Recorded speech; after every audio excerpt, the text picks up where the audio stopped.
మనకి ఇది రెండోసారి ధర్మకర్త మండల చైర్మన్ గా మరి సభ్యులు రావడం జరిగింది. ఈసారి వచ్చిన వాళ్ళందరూ కూడా గత సంవత్సరం లాగానే వాళ్ళ దేవాలయ అభివృద్ధికి కృషి చేస్తారని మనస్ఫూర్తిగా కోరుకుంటున్నాను. ఇప్పుడు దేవాదాయ ధర్మదాయ శాఖ ఇన్స్పెక్టర్ నిఖిల్ గారు ప్రమాణ స్వీకార కార్యక్రమాన్ని చేయవలసిందిగా కోరుతున్నాను.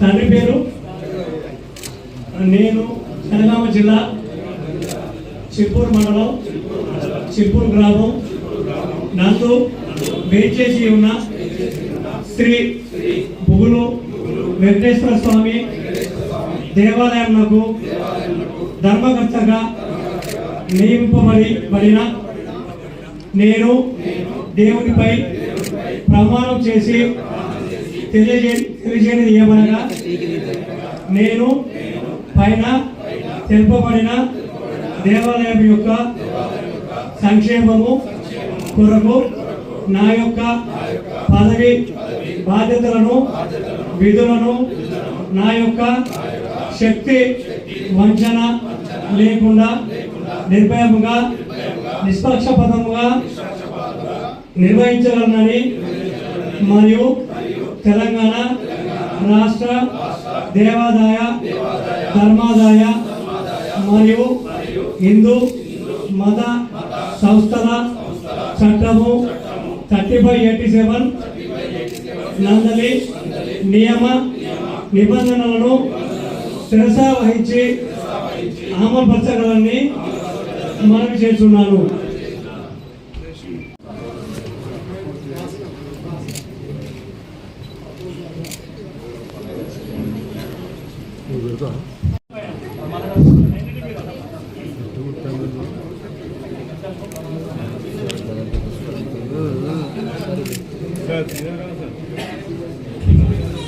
ధర్మకర్తల మండలి చైర్మన్ గా పొట్లపల్లి శ్రీధర్రావు గారిని నేను ప్రతిపాదిస్తున్నాను.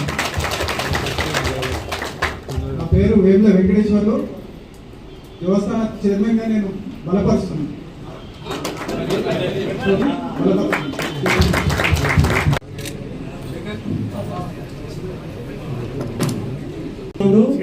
శ్రీ గోలి రాజశేఖర్ గారు పొట్టపల్లి శ్రీధర్రావు గారిని దేవాలయ యొక్క చైర్మన్ గా ప్రతిపాదించగా శ్రీ వేముల వెంకటేశ్వర గారు బలపరిచినారు.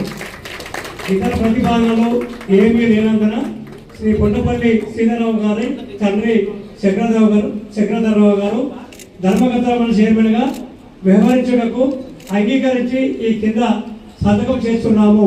అందరూ సంతకం చేస్తున్నారు.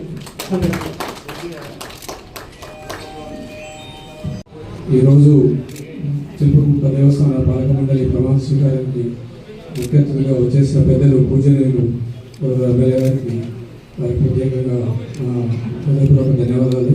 ఇంకా మండలి తరఫున కూడా వారికి ధన్యవాదాలు తెలియజేస్తాం.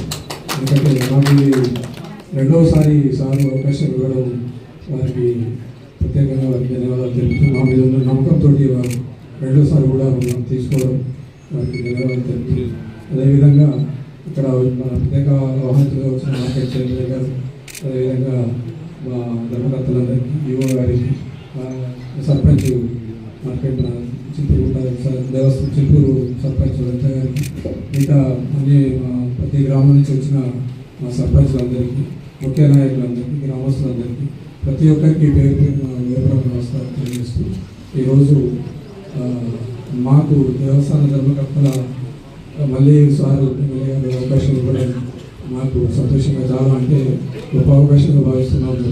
ఎందుకంటే సేవాభావంతో చేసే ఈ కార్యక్రమము అందరికీ లభించాలని నేను అనుకుంటున్నాను.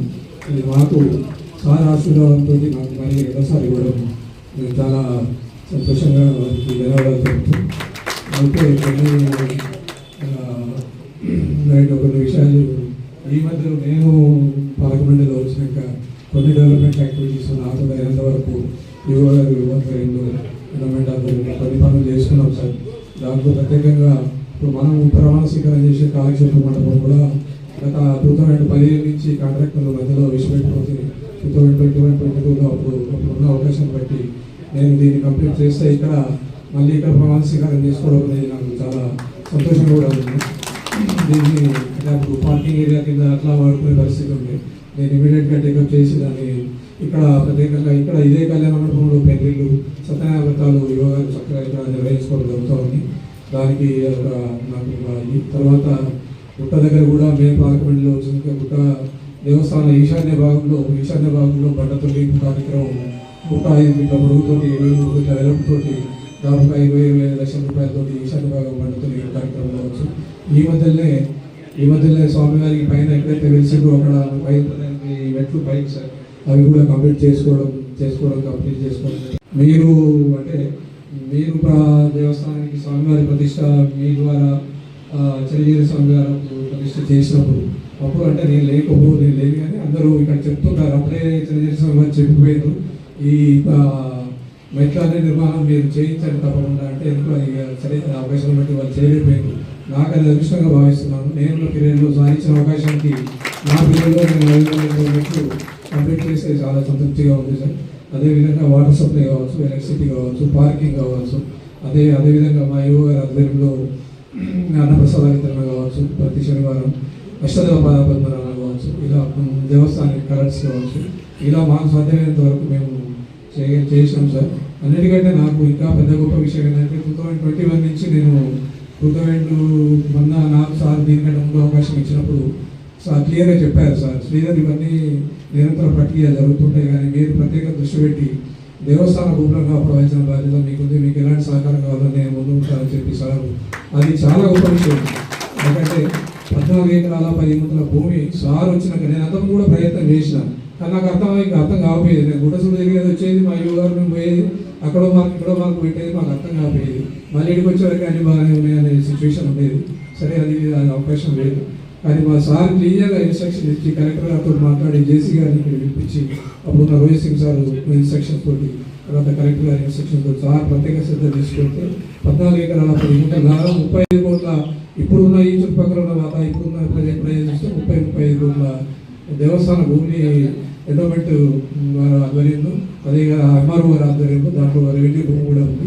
అవన్నీ దానికి చేయడం చాలా గొప్ప విషయం. ఇది అందరం ఒకసారి ఎందుకంటే 14 ఎకరాల భూమి మాకంటే ఎక్కువ మీకు దేవస్థానం మీద అవగాహన ఉంటుంది సార్. ప్రతి విషయం మీరు అన్ని విధాలు మీరు అక్కడ దాన్ని ప్రత్యక్షంగా చూస్తున్నారు కాబట్టి భక్తుల సౌకర్యార్థం సార్ కొన్ని ఉన్నాయి సార్ చేసేది. రిటైనింగ్ వాల్ కావచ్చు, దేవస్థానం ప్రాంగణం అక్కడి నుంచి కింది వరకు retaining wall safety point of view retaining wall అవసరం ఉంది సార్. అదే ప్రాకార మండపం కూడా అవసరం ఉంది సార్. కాటేజెస్ కూడా కొన్ని అవసరం ఉన్నాయి సార్. పార్కింగ్ ఏరియా అవసరం ఉంది సార్. ఎంకరేజ్మెంట్స్ కూడా కొద్దిగా ఇబ్బందిగా ఉంది సార్. మీరు ఈసారి ప్రత్యేక దృష్టి పెట్టి ఎందుకంటే మీరు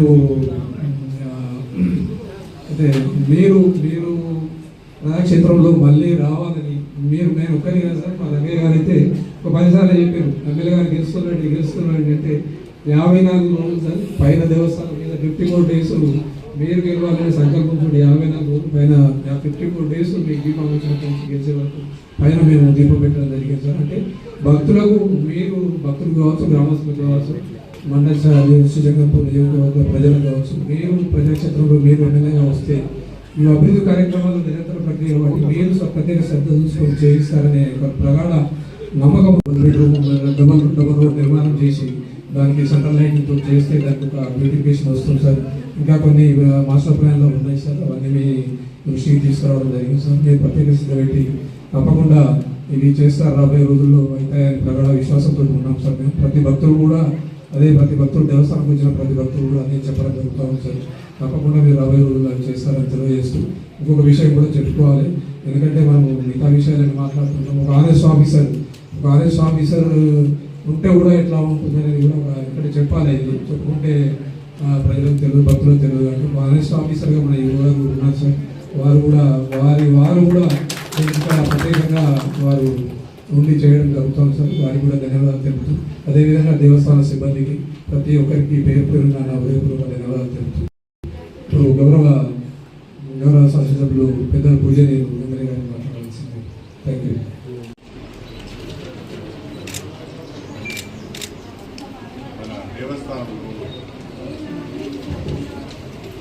వారిని ఎన్నుకున్న సందర్భంగా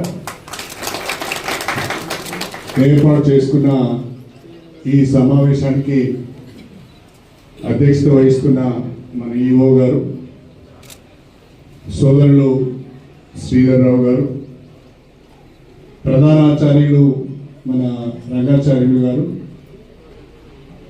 వేదిక పైన ఉన్న సర్పంచ్ సోదరి అనిత గారు, అదేవిధంగా మన గణపురం మార్కెట్ కమిటీ చైర్పర్సన్ సోదరి లావణ్య గారు, వేదిక పైన పాలక మండలి సభ్యులందరికీ, ఈ కార్యక్రమంలో పాల్గొంటున్న గౌరవ సర్పంచులకు, కౌన్సిలర్లకు, భక్తులందరికీ, చిల్పూర్ మండలము, స్టేషన్ గన్పూర్ నియోజకవర్గ ప్రజలందరికీ, మీడియా మిత్రులకు పేరు పేరున నా హృదయపూర్వకమైన నమస్కారాలు తెలియజేస్తున్నాను. ఈరోజు చాలా సంతోషకరమైన విషయం. మరొకసారి పొట్లపల్లి శ్రీధర్రావు గారు పాలక మండలి చైర్మన్గా ఎన్నిక కావడం, శ్రీధర్రావు గారు భక్తిభావంతోనే కాకుండా సేవాభావంతో ఈ ఆలయాన్ని అభివృద్ధి చేయడానికి, ఇక్కడికి వచ్చే భక్తులకు మెరుగైన సౌకర్యాలు కల్పించడానికి తన వంతుగా కృషి చేస్తున్న, ఒక మాటలో చెప్పాలి అంటే మనం దొరికిన శ్రీమంతుడు అని చెప్పడం కూడా నాకు ఎలాంటి సంబంధం లేదు. ఆయన సొంత డబ్బులతో ఈ ఆలయంలో అనేక అభివృద్ధి కార్యక్రమాలు వారు చేపట్టడం జరిగింది. వారి సేవా భావాన్ని గుర్తించి ఈ ఆలయ అభివృద్ధి పట్ల వారికి ఉన్న సంకల్పాన్ని గుర్తించి మళ్ళీ వారికి ఈ అవకాశం కల్పిస్తే తప్పకుండా మన ఆలయం అభివృద్ధి చెందుతుందనే ఒక ఆలోచనతోని ప్రభుత్వం వారికి అవకాశం కల్పించడం జరిగింది అని చెప్పి నేను ఈ సందర్భంగా తెలియజేసుకుంటున్నాను. ప్రధానంగా మన స్టేషన్ గన్పూర్ నియోజకవర్గంలోనే కాకుండా ఉమ్మడి వరంగల్ జిల్లాలోనే చిల్పూర్ గుట్ట భూగులెంకటేశ్వర స్వామి ఆలయానికి ఒక ప్రత్యేకమైన స్థానం ఉన్నది. ఎప్పుడు కూడా పెద్దలు రంగాచార్యులు గారు చెప్తారు, ఇక్కడ దర్శనం చేసుకుంటే తిరుపతిలో, తిరుమలలో వెంకటేశ్వర స్వామిని దర్శనం చేసుకున్నంత భాగ్యం లభిస్తుంది. అంత పవిత్రమైన, ప్రాశస్త్యం కలిగిన మన దేవస్థానం అని వారు చెప్తూ ఉంటారు. అది వాస్తవంగా నిజము కూడా. మరి ఈ ఆలయాన్ని అన్ని రకాలుగా మనం అభివృద్ధి చేసుకోవాల్సిన అవసరం ఉన్నది. గతంలో కూడా ఈ ఆలయాన్ని అభివృద్ధి చేయాలని ఆలోచన చేసి అవసరాలను గుర్తించి కొన్ని ఎస్టిమేట్స్ కూడా తయారు చేసినాం. ప్రధానంగా ఒక మంచి పని ప్రభుత్వ పరంగా జరిగింది ఏంటంటే, ఈ ఆలయానికి సంబంధించిన భూములన్నీ కూడా అన్యాక్రాంతం అవుతున్న పరిస్థితులలో ఎవరికి వారే ఎన్క్రోచ్ చేస్తున్న పరిస్థితులలో ఆలయానికి సంబంధించిన భూములను గుర్తించి బౌండరీస్ ఫిక్స్ చేసి రెవెన్యూ రికార్డ్స్లో కూడా దేవుని పేరిట ఆలయ భూములను రికార్డ్స్ ఎక్కించడం జరిగింది అని చెప్పి నేను ఈ సందర్భంగా తెలియజేసుకుంటున్నాను. గతంలో జరిగిన ఎన్క్రోచ్మెంట్సే తప్ప కొత్తగా ఎన్క్రోచ్మెంట్స్ జరగడానికి అవకాశం లేకుండా వీలు లేకుండా ఖచ్చితంగా రికార్డ్స్ అన్ని కూడా తయారు చేసినాం, బౌండరీస్ అన్ని కూడా తయారు చేయడం జరిగింది అని చెప్పి ఈ సందర్భంగా గుర్తు చేస్తున్నాం. దాంతో పాటుగా ప్రధానంగా నాకు 2-3 ఆలోచనలు ఉన్నాయి. ఒకటి, వెంకటేశ్వరపల్లి నుండి మన చిల్పూరు గుట్ట, చిల్పూరు వడ్డరగూడెం మీదుగా వెంకటాద్రిపేట వరకు ఈ రోడ్డును డబల్ రోడ్ చేయాలని, ఈ రోడ్డుకు వెంకటేశ్వరపల్లి నుంచి చిల్పూరు మీదుగా వెంకటాద్రిపేట వరకు లైటింగ్ సదుపాయం కూడా కల్పించాలని, దాంతో పాటుగా ఈ టెంపుల్ను కూడా కావలసిన ప్రాకారాలు కానీ, కావలసిన వసతి గృహాలు కానీ, కార్యాలయాలు కానీ నిర్మాణం చేసుకోవాల్సిన అవసరం ఉన్నది. నేను ఈరోజు శ్రీధర్రావు గారితో కోరేది ఒకటే, మన ఈఓ గారు కూడా చాలా ఉత్సాహంగా పనిచేస్తున్నారు. మీరు ఈఓ గారు మన ఎన్విరాన్మెంట్స్ డిపార్ట్మెంట్స్ కలిసి మీరు ఒక మాస్టర్ ప్లాన్ తయారు చేయండి. ఆ మాస్టర్ ప్లాన్లో మనము ఒక 10 కోట్ల రూపాయల వరకు ఒక మాస్టర్ ప్లాన్ తయారు చేసుకొని, నాకు పూర్తి నమ్మకం ఉంది మనము మన పెద్దలు రంగాచార్యులను తీసుకొని మీరు ఈఓ గారు మనం అందరం కూడా కలిసి ముఖ్యమంత్రి గారి దగ్గరికి వెళ్తే తప్పకుండా ఈ ఆలయానికి 10 కోట్ల రూపాయల నిధులు వస్తాయని చెప్పడం 10 కోట్ల రూపాయల నిధులను 2 మాసాల లోపు మంజూరు చేయించుకొని మళ్ళీ వచ్చే వేసవి లోపట మనం అనుకున్న పనులన్నీ కూడా పూర్తి చేసి ఆలయాన్ని చాలా గొప్పగా తీర్చిదిద్దాలని, భక్తులకు మెరుగైన సేవలు అందించే విధంగా మనం ప్రయత్నం చేయాలని చెప్పి నేను ఈ సందర్భంగా తెలియజేసుకుంటున్నా. దేవుని ఆశీస్సులు మనందరికీ కూడా ఉన్నాయి. ఆ దేవుని ఆశీస్సులు ఉన్నాయి కాబట్టి ఇవాళ నియోజకవర్గం కూడా బ్రహ్మాండంగా అభివృద్ధి చెందుతున్నది. గౌరవ ముఖ్యమంత్రి గారు మన నియోజకవర్గానికి ఈ 2 సంవత్సరాల కాలంలో 1400 కోట్ల రూపాయల నిధులు మనకి ఇవ్వడం జరిగింది. స్టేషన్ గన్పూర్ను మున్సిపాలిటీగా ప్రకటించుకున్నాం. 50 కోట్ల నిధులు ఆ స్టేషన్ గన్పూర్ మున్సిపాలిటీ అభివృద్ధి చేయడానికి కూడా మంజూరు చేయడం జరిగింది. పనులు జరుగుతున్నాయి. ఇంకా రాబోయే రోజుల్లో మరిన్ని నిధులు తీసుకువచ్చి మన నియోజకవర్గాన్ని దేవుని ఆశీస్సులతో మరింత అభివృద్ధి చేసుకుందాం. కడియం శ్రీహరి నాయకత్వంలో స్టేషన్ గన్పూర్ నియోజకవర్గ ప్రజల భాగస్వామ్యంతో, ప్రజాప్రతినిధులందరి సహకారంతో ఈ నియోజకవర్గం బాగా అభివృద్ధి చెందింది అని రాజకీయాలకు అతీతంగా ప్రతి ఒక్కరూ మాట్లాడుకునే విధంగా మనం పని చేసి చూపిద్దాం.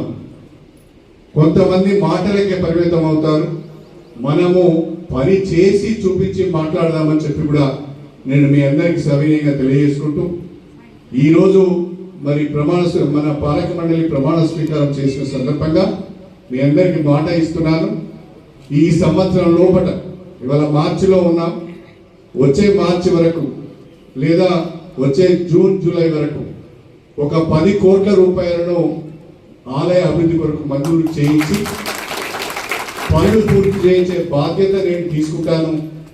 ఆ దేవుని ఆశీస్సులతో తప్పకుండా ముందుకు వెళ్తామనే నమ్మకం నాకు ఉంది అని చెప్పి నేను ఈ సందర్భంగా తెలియజేసుకుంటూ, ఇక్కడ భక్తులు వచ్చినా కూడా ఒక ఆహ్లాదకరమైన వాతావరణం ఉండే విధంగా, ఏ రకమైన ఇబ్బందులు లేకుండా ఒక ఆహ్లాదకరమైన వాతావరణంలో గుడికి వచ్చాము. ఇక్కడ ఒక పిక్నిక్ స్పాట్గా ఉంది, ఒక టూరిజం స్పాట్గా ఉంది, ఒక టెంపుల్ టూరిజం కింద దీన్ని మనం డెవలప్ చేసుకుంటే బాగుంటుంది అని చెప్పి నేను ఈ సందర్భంగా తెలియజేసుకుంటూ, చిన్న చిన్న అవంతరాలు ఉన్నాయి, గ్రామ ప్రజలు కూడా సహకరించవలసిన అవసరం ఉన్నది. పూర్తిగా దేవుని గుడికే ఎదురంగా కొంతమంది భూమిని ఆక్రమించుకొని ఇల్లు కట్టుకున్నారు. వాళ్ళని నేను ఇబ్బంది పెట్టాలని కాదు, కానీ మీకు ఆల్టర్నేటివ్గా వేరే భూమి ఇస్తాము. దయచేసి దేవుని ముందట ఉన్న ఇల్లు ఏవైతున్నాయో వాళ్ళు కూడా సహకరించాలని చెప్పి నేను ప్రత్యేకంగా కోరుతున్నాను. దానికి కూడా దేవస్థానం పాలక మండలి ప్రయత్నం చేయాలి, సర్పంచ్ గారు కూడా సహకరించాలి. ఎందుకంటే మనం అందరం కూడా దేవుని భక్తులం. అక్కడ ఉన్న వాళ్ళను అక్కడి నుంచి తప్పించి ఎవరికో ఇవ్వాలని కాదు, వాళ్ళను అక్కడి నుంచి వేరే ప్లేస్కు మార్చి ఆ భూమిని మొత్తంగా కూడా దేవుని ఆలయ ప్రాంగణంలోనే ఉంచాలి. ఆ భూమి ఎంతో కలిసి వస్తేనే మనం దీన్ని డెవలప్ చేసుకోవడానికి అవకాశం ఉంటుంది. కాబట్టి గ్రామ ప్రజలందరూ కూడా సహకరించాలని చెప్పి నేను ఈ సందర్భంగా తెలియజేసుకుంటూ, ఎవరైతే ఆలయ భూమిలో ఎన్క్రోచ్ అయి ఉన్నారో మిమ్మల్ని వెళ్ళగొట్టాలనే ఆలోచన కాదు, మీకు బ్రహ్మాండంగా ప్రభుత్వ పరంగా ఇంటి జాగా ఇస్తాం, ఇందిరమ్మ ఇల్లు కూడా ఇస్తాం, సహకరించాలని చెప్పి ప్రతి ఒక్కరిని కూడా కోరుకుంటూ అందరూ కూడా ఆలయ అభివృద్ధికి సహకరించాలని విజ్ఞప్తి చేసుకుంటూ మీ అందరి దగ్గర సెలవు తీసుకుంటాను. అందరికీ నమస్కారం.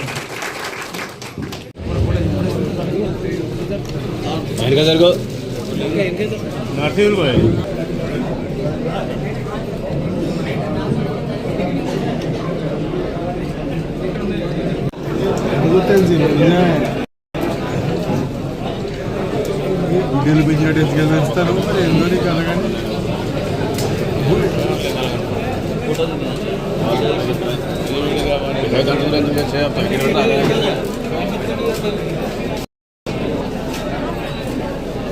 మేడం.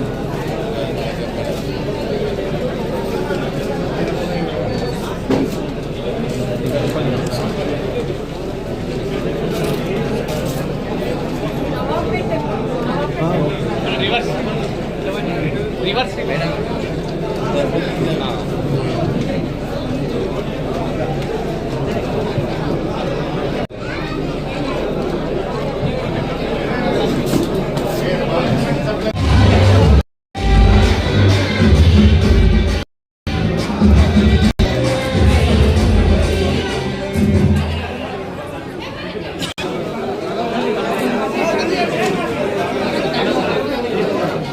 ప్రదీప్